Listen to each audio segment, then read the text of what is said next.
جب ہم ہی اچھے نہیں ہیں تو پھر رحمت کی چادریں تو نہیں تان دی جائیں گی ہمارے اوپر. یہ حکمران عذاب ہے ہمارے اوپر اور یہ ہمارے گناہوں کی سزا ہے. حجاج بن یوسف بصرے کا سخت گیر حاکم اپنے ہاتھ سے 70,000 لوگوں کو قتل کیا تھا. 90,000 لوگ اس کے حکم سے کٹے تھے. حضرت حسن بصری رضی اللہ تعالیٰ عنہ فرمایا کرتے تھے اگر پچھلی امتوں کے لوگ اپنے سارے ظالموں کو لے آئیں اور ایک پلڑے میں ڈال دیں، ہم صرف حجاج بن یوسف کو دوسرے پلڑے میں ڈال دیں گے، یہ پھر بھی بھاری ہوگا. صحابی رسول کو سین حرم میں ذبح کیا شخص، بہت ظالم شخص.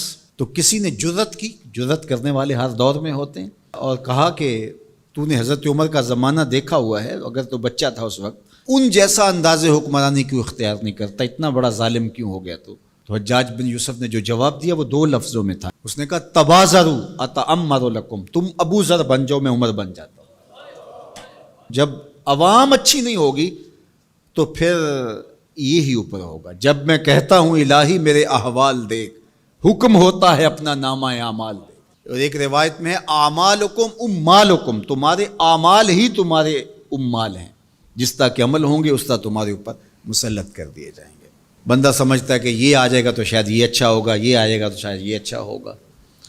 ایسے کافی دیر پہلے ایک حکومت گئی، پھر اس کی بعد دوسری آئی، تو وہ کوئی صحافی تھے تو مجھے کہنے لگے کہ آپ کیا اس پر کہتے ہیں؟ تو میں نے کہا کہ ہم نے پھولوں کی آرزو کی تھی، آنکھوں میں موتیا اتر آیا. تو یہی ہوتا ہے، جب تک ہم خود اپنے آپ کو صحیح نہیں کرنا چاہیں گے اتنی دیر تک کچھ بھی نہیں ہوگا. اور دوسری طرف یہ جو نظام ہے اس وقت ہمارے اوپر مسلط، ہم با دل نخواستہ قبول کیے ہوئے ہیں، اور یہ مشق تھی کہ چلو اس کے ذریعے سے کوئی بہتری کا راستہ نکلے، لیکن 70 سال سے وہ کولو کے بیل کی طرح وہی مشق ہو رہی ہے.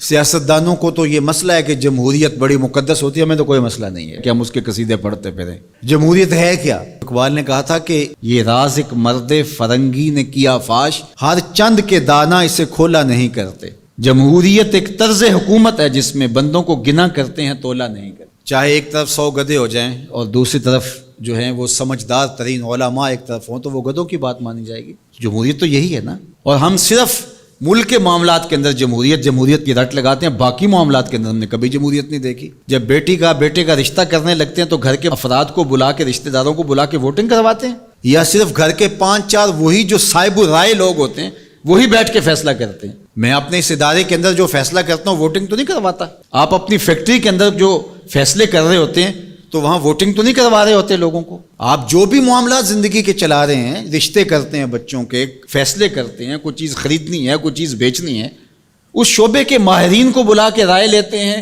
سمجھدار لوگوں کو بٹھا کر کے. اس وقت آپ کی کچن کیبنٹ بھی ہوتی ہے، سب کچھ ہوتا ہے اس وقت. اور یہ ملک اس قدر بے توقیر ہے کہ یہاں آپ اس شخص کی رائے لے رہے ہو کہ جو بریانی کی پلیٹ کے اوپر بک رہا ہے، اور آپ کہہ رہے ہیں کہ اس ووٹ کو بھی عزت ہونی چاہیے، اس کو بھی وقار ہونا چاہیے. کیا بات ہوئی آپ کی؟ ہماری تقدیر اگر بدل سکتا ہے تو وہ نظام محمد صلی اللہ علیہ وسلم بدل سکتا ہے. نظام خلافت ہماری تقدیر بدل سکتا ہے. ہم مشق کرتے رہیں، جو بھی کرتے رہیں، کچھ نہیں ہونے والا.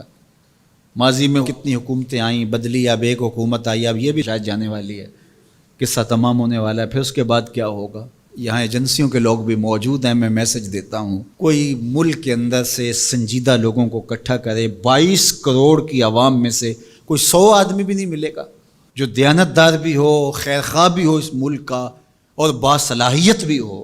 ان لوگوں کو بٹھائیں اور کوئی 10-15 سال کے لیے ان کے سپرد کریں ملک، کوئی معاملے سیدھے کریں. غریب کے لیے تو زندگی اتنی تنگ ہو گئی ہے کہ خودکشی منع ہے شریعت میں، ورنہ لوگ خودکشی کر لیں.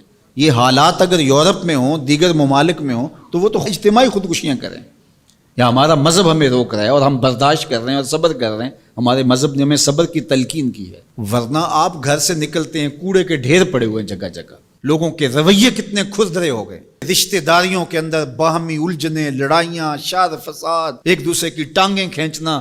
گلیوں بازاروں سے لے کر کے آپ اوپر کی سطح تک چلے جائیں، یہ معاشرہ نہیں رہا. یہ بے ہنگم ہجوم ہے، یہ وحشیوں کا ایک طبیلہ بن گیا ہے.